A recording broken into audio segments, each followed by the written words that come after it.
¿Cómo están? Bienvenidos a la entrevista de CNN Chile.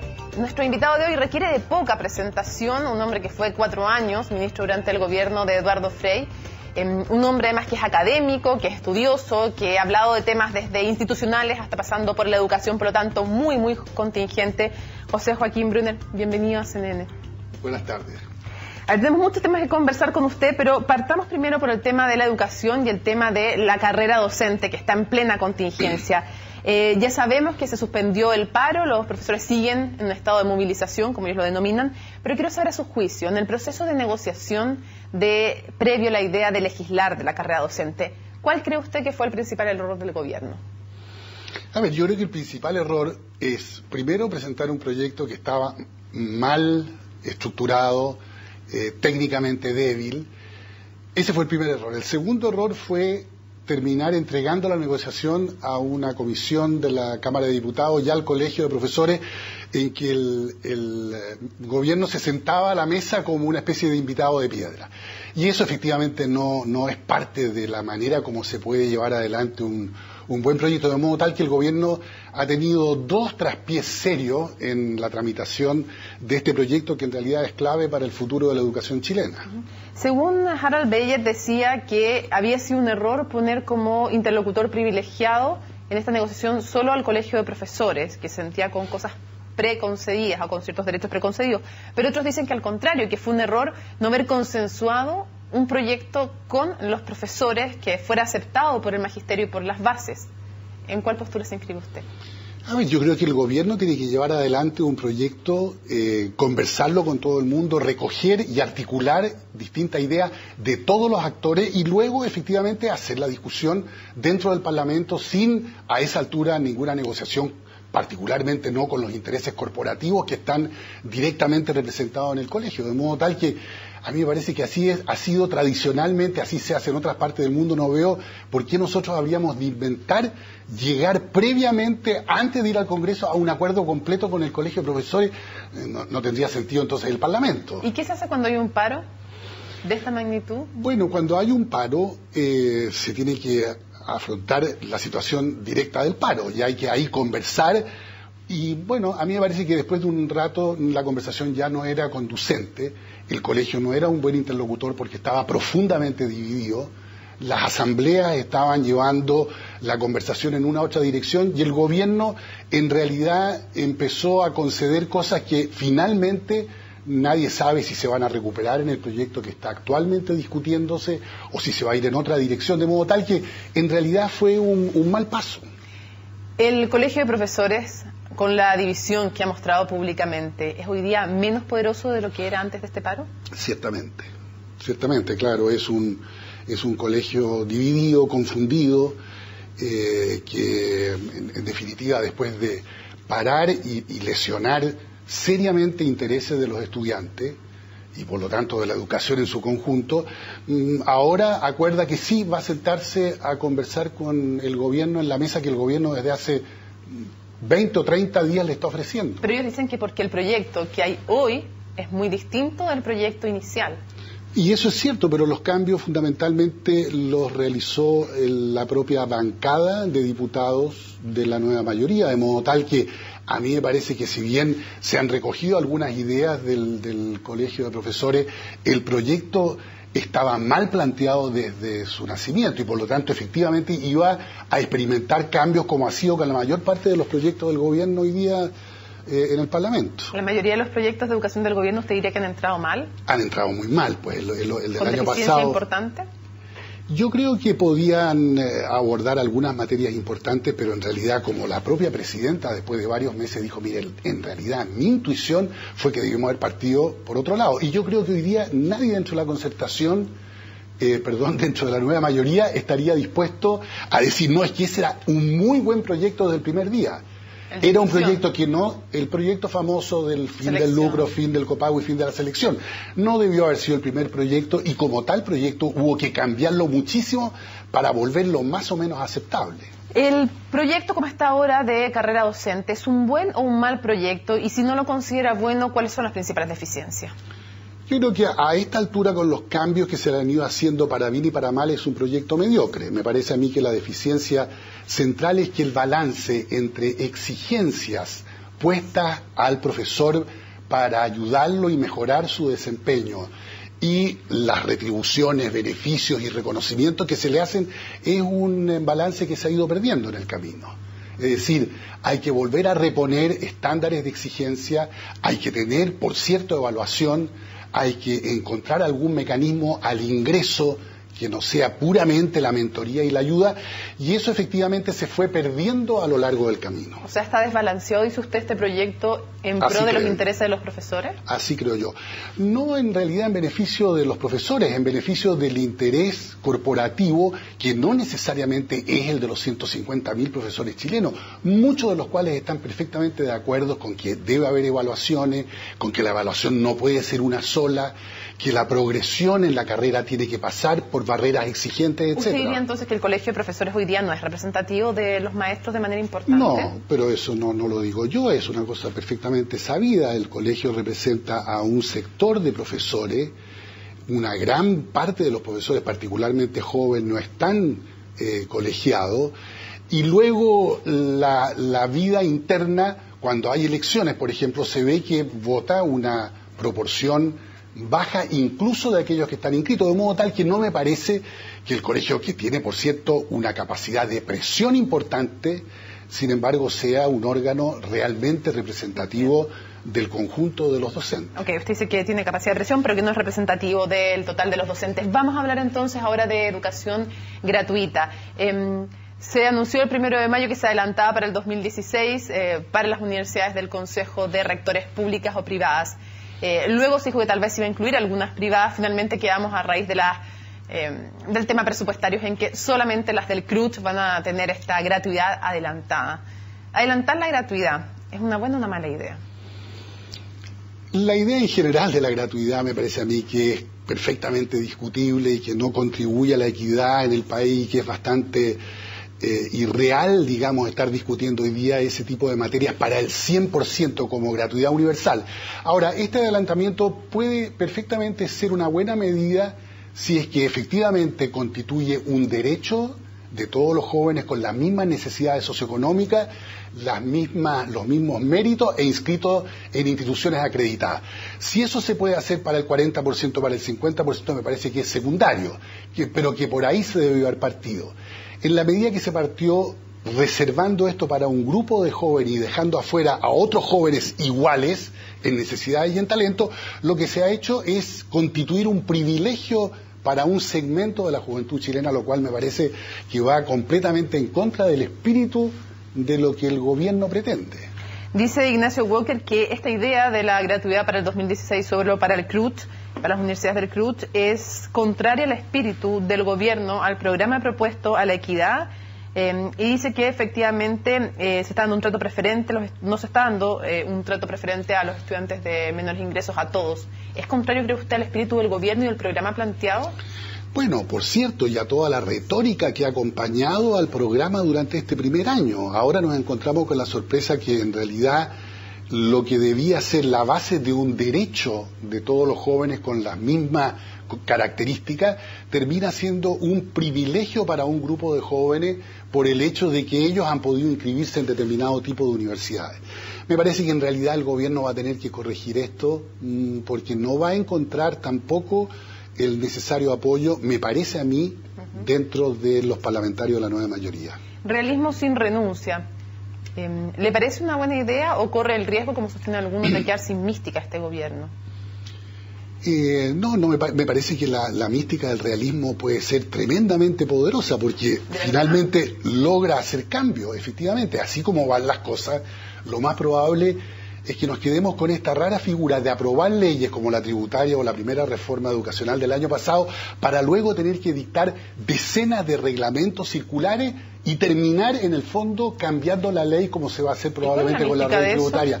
Bueno, esa no tiene mística ninguna, pues esa era la mística de la retórica, de la refundación, de la retroexcavadora, no lleva a ninguna parte. Yo creo que hoy día armar realistamente una agenda y decir, mire, estos cambios fundamentales para Chile los vamos a hacer en estos 3 años, pero son estas acotadamente y de manera sucesiva y gradual, bueno, eso me parece que podría despertar un gran acuerdo en el país. Ahora, eso suena a realismo con renuncia, sí. Pero por cierto, pero ¿quién digamos, el realismo por su propia naturaleza significa tener que dejar algunas de las ilusiones, algunas de las cosas que uno imaginó que podía hacer cuando llega la hora del realismo y de la responsabilidad del gobernante? Claro, hay que dejar caer algunas de las ilusiones. Entonces el eslogan es malo. El eslogan es muy malo. Realismo sin renuncia. ¿Cómo aducir para justificar lo que no se va a hacer, la falta de dinero, cuando durante la propia campaña la nueva mayoría advertía una desaceleración, advertía que desde su perspectiva el presupuesto que estaba creando el gobierno de Sebastián Piñera estaba inflado y además venían reformas que podían afectar también el crecimiento? ¿Es lógico decir que en el fondo que ahora hay falta de dinero, que hay una situación económica complicada y que por eso no se pueden llevar adelante las reformas? Yo creo que tiene que ser un elemento dentro de la explicación y de la pedagogía y de la comunicación de este giro que el gobierno está tratando de hacer, pero que no lo hace con decisión y no lo hace con una buena explicación. Y en realidad, para que el giro sea efectivo, requiere ser un giro explicado y un giro de alguna manera interpretado y recibido por el conjunto de la gente y por la opinión pública. De lo contrario, no va a resultar este giro, ¿no? Antes de irnos a la pausa, para cerrar, la nueva Constitución, aún no sabemos en qué términos va a ir este proceso, que solamente se nos repite todavía que va a ser participativo, democrático, institucional. Sí se ha cerrado, al parecer, la puerta a la Asamblea Constituyente al decir que va a ser un proceso de cabildos, de juntas de vecinos, de adultos mayores, no vinculante tampoco. ¿Es un buen camino el que eligió Michelle Bachelet, sin cerrar el mecanismo en sí? No, yo habría sido mucho más claro desde el comienzo. Me parece que esto de haber mantenido un permanente misterio y en vilo, digamos, la fórmula y por lo tanto no haber discutido nada sustancial todavía, muestra que al final ese no era el buen camino. El buen camino habría sido definir, este va a ser el sistema participativo, institucional y democrático que prometió la presidenta, pero para hacer este tipo de grandes cambios, y el gobierno debió haber puesto por delante cuáles eran, en definitiva, los principales puntos de renovación constitucional que el país va a tener. ¿Pero usted cree que a partir de las palabras de Michelle Bachelet se le puso la lápida a la Asamblea Constituyente? Yo lo interpreto así. Me parece que eso es uno de los elementos esenciales del realismo. Me parece a mí que la presidenta realistamente ha entendido que encima del conjunto de problemas que tenemos ahora y de restricciones nuevas, poner encima de eso además un llamado a una Asamblea Constituyente sería explosivo. ¿Define explosivo?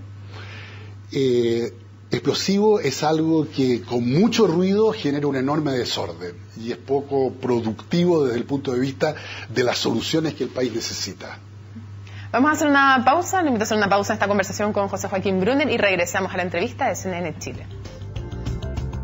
Continuamos en la entrevista de CNN Chile junto a José Joaquín Brunner. En algún minuto usted dijo que la renuncia de Michelle Bachelet era una de las hipótesis de análisis que había que estudiar.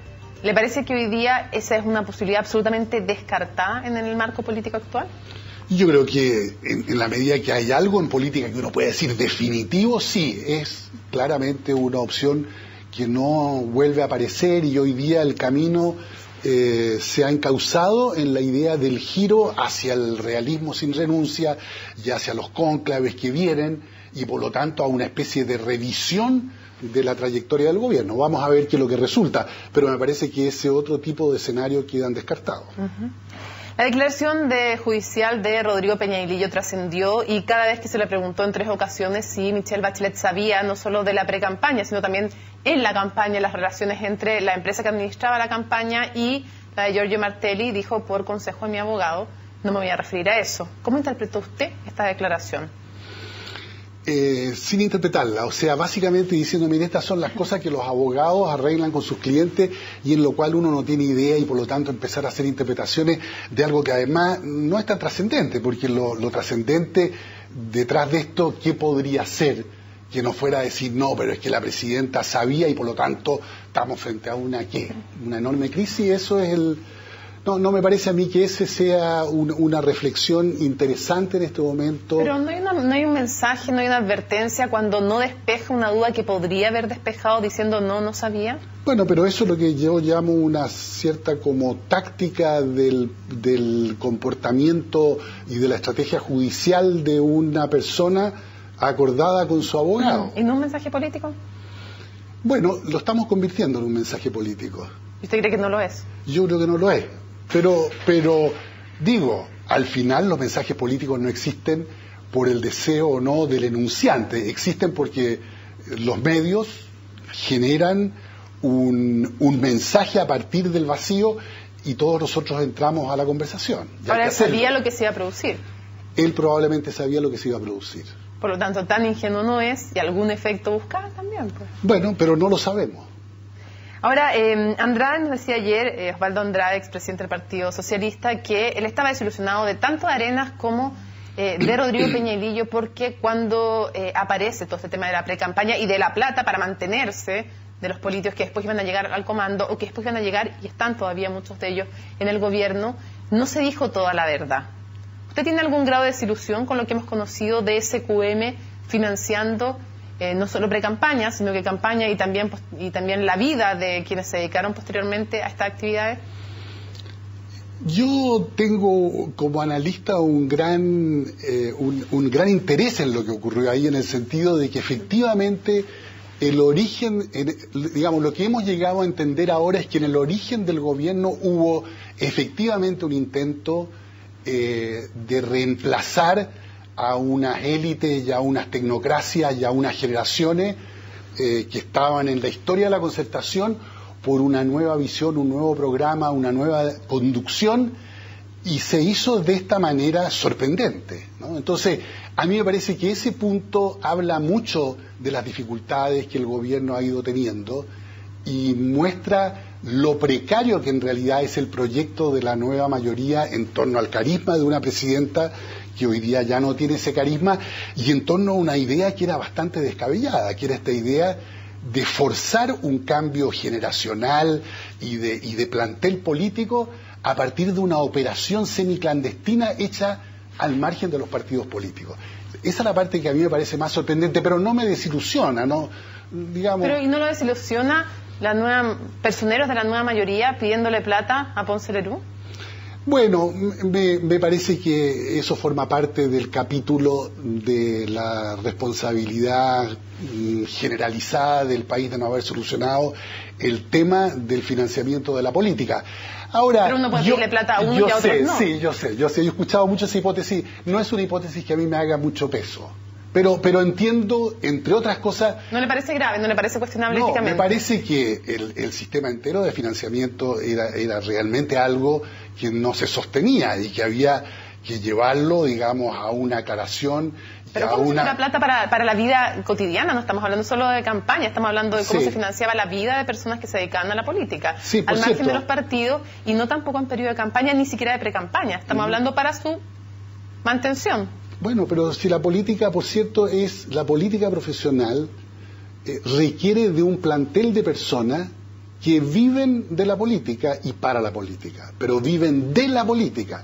Y eso no lo quisimos entender y por lo tanto no hicimos lo que había que hacer, que era decir, y por lo tanto el Estado va a financiar la política. Ahora, ¿no le parece grave las presiones denunciadas por el exdirector del Servicio de Impuestos Internos? Debe estar en una reunión con personeros del Ministerio del Interior, como la jefa de gabinete de Arenas, mandatada, según Jorrat, por Peñalillo, sentada junto con Samuel Donoso, abogado de SQM, para pedirle al director de Impuestos Internos que no se entrara en esa arista. Bueno, pero la verdad es que uno no conoce realmente los detalles y uno sabe que hay tantas miles de situaciones que se pueden producir e interpretar de distintas maneras. Yo en realidad en ese tipo de cosas prefiero esperar que esto se aclare, porque efectivamente Peñalillo y otra gente ha dicho, no, eso nunca ocurrió, esto es un invento de Jorrat. ¿Y qué puedo yo decir que no tengo más antecedentes que los que leo en la prensa si en realidad será cierto lo que dice Jorrat o lo que dice Peñalillo o ninguno de los dos? No tengo cómo saberlo. Vamos al rol del Partido Comunista brevemente en el gobierno. ¿Cómo lo ha visto usted? Porque es difícil encontrar un partido más disciplinado que el Partido Comunista, con una presidenta de la CUT más oficialista, una parlamentaria como Camila Vallejo que defienda más los proyectos y programas del gobierno, y un Jaime Gajardo dispuesto a bajar el paro aún con la disidencia y parte de sus bases en contra. Entonces uno se pregunta si hay riesgo o no de que dejen el gobierno si es que se tranza mucho el programa, porque ¿cuál sería el sentido de asumir los costos de defender un programa que además se tranza?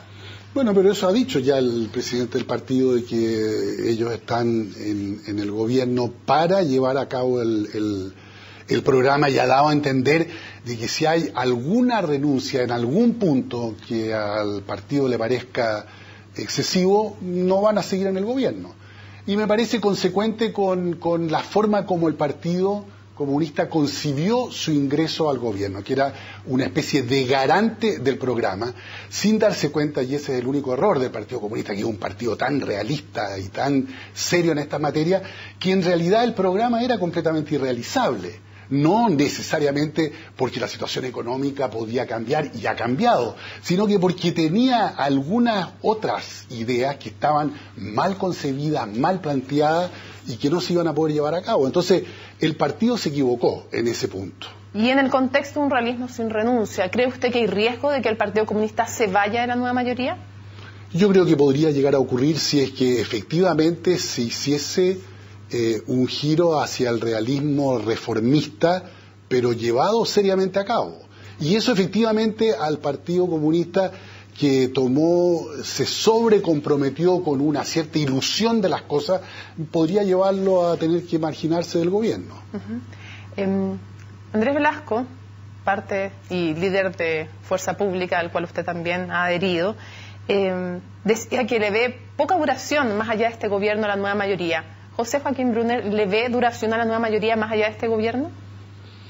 Está por verse, diría yo. O sea, realmente depende de si la presidenta logra o no hacer este giro, y a partir del giro, efectivamente, darle a este conglomerado una mayor densidad de pensamiento ideológica y de mirada de largo plazo. Por el momento, uno diría, si las circunstancias no cambian bien radicalmente, lo más probable es que la Concertación no sobreviva. La nueva mayoría. Perdón, la nueva mayoría no sobreviva a el fin del gobierno. Antes que se nos acabe el tiempo, el caso Quemados y el tema de los derechos humanos vuelve a ponerse en tapete a raíz de las declaraciones de ya 2 exconscriptos y demás personas que en evidencia no solo un pacto de silencio, sino más bien una operación institucional del ejército, no solo en dictadura, sino también en democracia, para echar un manto de mentira, de silencio, y lograr impunidad para los responsables, evidentemente no solo del caso Quemados. ¿Qué le parece a usted que hasta el día de hoy no se haya pronunciado el ejército sobre este caso? Yo lo encuentro bien terrible, pero no sorprendente, en el sentido de que este ha sido el comportamiento de las Fuerzas Armadas durante todo este periodo, lo cual muestra que todavía no logra efectivamente transitar en su mentalidad al nuevo cuadro democrático del país, y eso muestra que estos procesos tienen todas esas complejidades. Cuando a veces despachamos tan fácilmente y decimos lo que el gobierno de la Concertación, ahora sí de la Concertación, hizo bien o mal respecto de la transición, no nos damos cuenta que estos procesos acá en Chile y en otras partes del mundo toman mucho tiempo, y algunos de los actores más comprometidos tienen enormes dificultades para efectivamente reconocer e incluso, llegado el momento, para mostrar con claridad el compromiso, la profundidad del compromiso que tuvieron con las violaciones de derechos humanos. ¿Han estado a la altura los gobiernos de la Concertación en el pasado respecto del tema de los derechos humanos? Y se lo pregunto porque muchos de los responsables de estos casos siguieron ascendiendo en el ejército, aunque habían procesos pendientes en la justicia militar, denuncias ante Amnistía Internacional. ¿Ha estado la Concertación? ¿Estuvo a la altura? Pero eso, digamos, esa es la cara de una contracara donde se hizo verdad, se avanzó en justicia, hay decenas de centenares de gente culpable, y como muchas veces escucho yo decir a quien confío porque entiende tanto de esta materia, es que José Salaquet, en realidad el caso de Chile es excepcional. Si uno mira otros casos, y mira Sudáfrica, mira España, mira Argentina, etcétera, uno dice, mire, en realidad en Chile se avanzó una gran parte. Ahora, que no se avanzó a la pureza total, que no llegó a haber digamos, una fórmula absoluta de justicia, claro que no, pero ningún proceso puede llegar a ese grado de purificación. Para cerrar, en una sola frase, ¿cree usted que todavía entonces hay muchos pactos de silencio y operaciones de encubrimiento al interior de las Fuerzas Armadas? Por cierto, no los llamaría tan dramáticamente, pero diría sí, hay mucho todavía que las Fuerzas Armadas tienen que adaptarse a un sistema democrático en términos de ayudar a encontrar solución a problemas que son dramáticos. José Joaquín Brunner, muchísimas gracias por habernos acompañado en CNN Chile. Gracias. Y a ustedes, sigan en compañía de CNN Chile, hay muchas más noticias.